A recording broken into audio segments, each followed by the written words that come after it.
ಏಯ್ ಅಕ್ಷತೆ ಎಲ್ಗೆ ಹೆಂಗ್ ರೆಡಿ ಆಗೋಯ್ತಾ ಇದ್ದಿ? ಒಳ್ಳೆ ಹೀರೋಯಿನ್ ಹಂಗೆ. ಇನ್ನೆಲ್ಲಿಗೆ? ಕಾಲೇಜ್ಗೆ. ದಿಟ್ಟವಾಗ್ಲೂ ಕಾಲೇಜ್ಗೆ ಹೋಯ್ತಾ ಇದೀಯಾ? ಏನ್ ಮಮ್ಮಿ ನೀನು ಇಷ್ಟೊಂದು ಡೌಟ್ ಪಡ್ತೀಯಲ್ಲ? ಇರು, ನಮ್ಮ ಮ್ಯಾಮ್ಗೆ ಫೋನ್ ಮಾಡ್ಕೊಡ್ತೀನಿ. ನನ್ನ ನಂಬಲ್ಲ ಅಲ್ವಾ ನೀನು? ಇರು. Hello ma'am. ಈ ತರದ್ ಮಾಡ್ಲು ಕರ್ನಾಟಕದಲ್ಲಿ ಒಬ್ರೇನೋ. ನಮಸ್ತೆ ಮೇಡಮ್. ನಮಸ್ತೆ. ನಮ್ಮ ಅಕ್ಷತೆಗೆ ಇವತ್ತು ಎಷ್ಟು ಗಂಟೆ ತನಕ ಕ್ಲಾಸ್? ಇವತ್ತು ಸಂಜೆ 6 ಗಂಟೆ ತನಕ ಕ್ಲಾಸ್ ಇದೆ ಮೇಡಮ್. ಸ್ಪೆಷಲ್ ಕ್ಲಾಸಸ್ ಇದೆ, ಕಳಿಸ್ಲೇಬೇಕಾಗುತ್ತೆ ನಿಮ್ಮ ಮಗಳನ್ನ. ಓಕೆ, ಗೊತ್ತಾಯ್ತಾ ಇವಾಗ್ಲಾದ್ರು ನಿನ್ ಮಗಳು ಏನೋ ಅಂತ? ಪಾಪ ನನ್ ಮಗಳು ಅನುಮಾನ ಪಟ್ಬಿಟ್ನಲ್ಲ.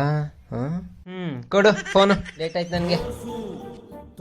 ಬಂದ್ಬಿಡು, ಕೊಟ್ಬಿಡ್ತೀನಿ. ಮಮ್ಮಿ ಸ್ಟಾರ್ಟ್ ಆಡಿಲ್ಲ ನಾನು ಕಾಲೇಜಲ್ಲಿ. ನಿಮ್ಮವ್ವ ಕಣ್ಣೆ ನಾನು. ಅಕ್ಸತ್ತೆ ಮಾಡ್ತೀನಿ ಇರು, ಈಗ ಗೊತ್ತಾಯ್ತದ. ಮಮ್ಮಿ ಏ ಬೇಬಿ, ಹೆಂಗೆ ನಿಮ್ಮಮ್ಮನ ಯಾಮರ್ಸಿದ್ದು? ದಡ್ಡಿ ನಿಮ್ಮಮ್ಮ. ಬೇಗ ಬಾ, ಇವಾಗ ಸಂಜೆ 6 ಗಂಟೆ ತನಕ ನಮ್ಮಮ್ಮ ಇವತ್ತು ನನ್ನ ಏನ್ ಮಾಡುತ್ತೆ? ಅಯ್ಯೋ ನಂಗೆ ಗೊತ್ತಿಲ್ಲ ಮಮ್ಮಿ, ನನ್ಗೆ ಏನು ಗೊತ್ತಿಲ್ಲ ಮಮ್ಮಿ. ದರಿದ್ರದೊಳೆ ನಮ್ಮಮ್ಮ.